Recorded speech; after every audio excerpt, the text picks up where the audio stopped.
It is my pleasure to present our student speaker, Michael Maione. He hails from Highland Park, Illinois. While at our university, he was a reporter for the Daily Illini, volunteered for numerous charitable organizations, and interned for Mark Kirk's congressional campaign. This fall, Mike heads to Purdue University to earn his master's degree in communication with an emphasis in rhetoric. Mike?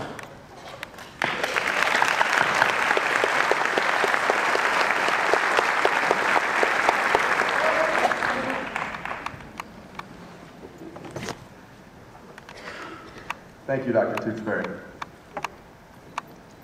There's a place on the outskirts of campus. It's past the buildings where we attended class. It's past the libraries above and underground. It's past nearly every other place we've lived and visited during our time here. It's tucked between the President's Mansion and the sweeping expanse of experimental fields. It's in a forgotten corner of the university's arboretum. And in this place, a lonely pear tree is just beginning to bear fruit. In a bit of inspired gardening, someone planted the tree so that this time, every year, the pears finish their maturation and start to fall. The idea was that as the pears left the tree that nourished and sustained them, so too the university's graduates would leave the comfort of the ivory tower and take the plunge into the bubbling chaos of the greater world. Unlike the pears, we are aware of our fall. And as we cast our sights forward to see where we'll end up, we are greeted with only uncertainty. Indeed, many of us share the concern that while we may each have a lofty vision of the heights we can reach in that greater world, we may not actually make it very far from the ground beneath the tree. After all, we will not walk out these doors with some concrete knowledge, like how to build a bridge. We have not been trained to perform neurosurgery, program supercomputers, or even prepare fine cuisine. Instead, we have successfully navigated the vagaries of a liberal arts education and now know the abstractions of communication. And on days like these, we might begin to doubt the value of that education as we look forward to the arduous road ahead as graduates of a bankrupt state's higher institution, heading for an ever-constricting job market. Yeah, but though these challenges are real, and though they are neither simple nor easily resolvable, we must not doubt our ability to navigate them. For though our education is not tangible, it is valuable. Consider the origins of this place. As the dean discussed, when our predecessors settled on the plains of the Midwest, they set aside land for universities where they could send their children to be educated. And they did not charter these institutions to make money, nor did they hope to gain any advantage for themselves. Instead, they sent their heirs to be educated so as to become better citizens and better people. And though the students did study and determine how best to manage their daily affairs, though they did learn to make better use of their land, they more importantly educated themselves in matters of character. It was in coming together that they saw the power of a many united in common purpose. It was in coming together that they learned that cooperation enhanced rather than undermined their self-reliance. And it was in coming together that they gained an appreciation for the size, complexity, and interconnectedness of the world beyond themselves. And they learned how their actions affected not only themselves, but also their world and each other.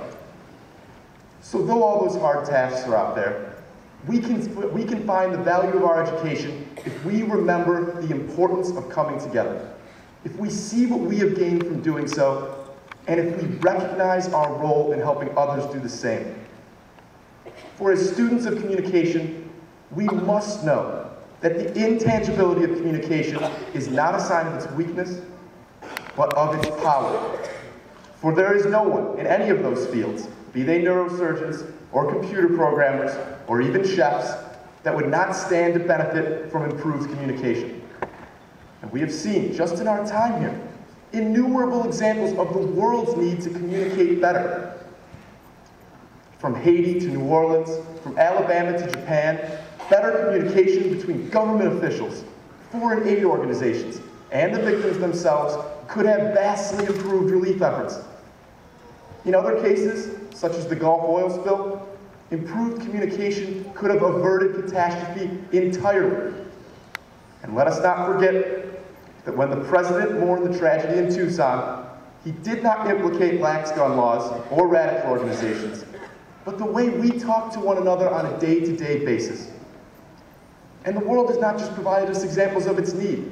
We have seen the power of communication when in the Arab world, people from our generation protested and overthrew dictators who had oppressed them for decades.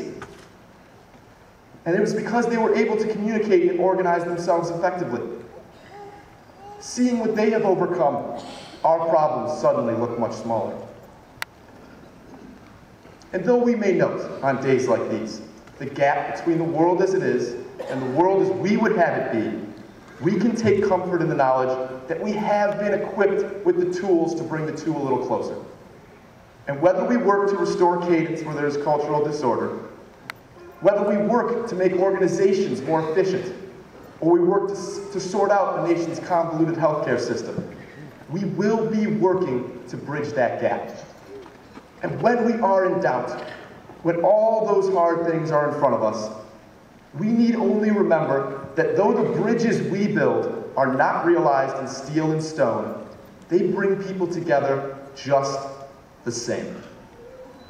And so it is not with fear, but with gusto, that we fall to a new era with the reins in our hands and nothing but the clarity of our own vision to guide us. And we need look no further than the people who came together today to help us convocate. Let's give them a hand. How great are they?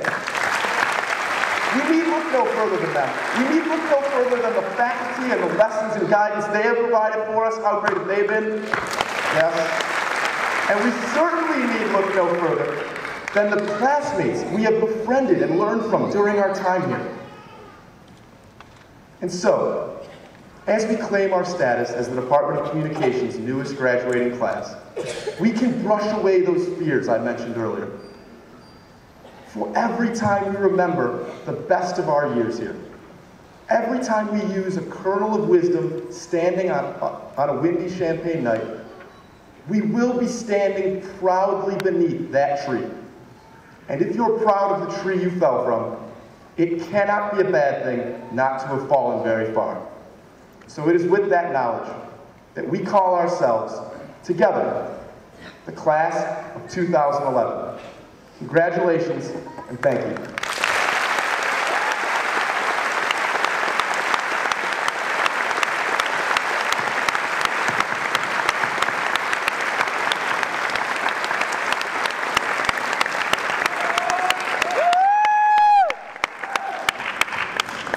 Thank you, Mike.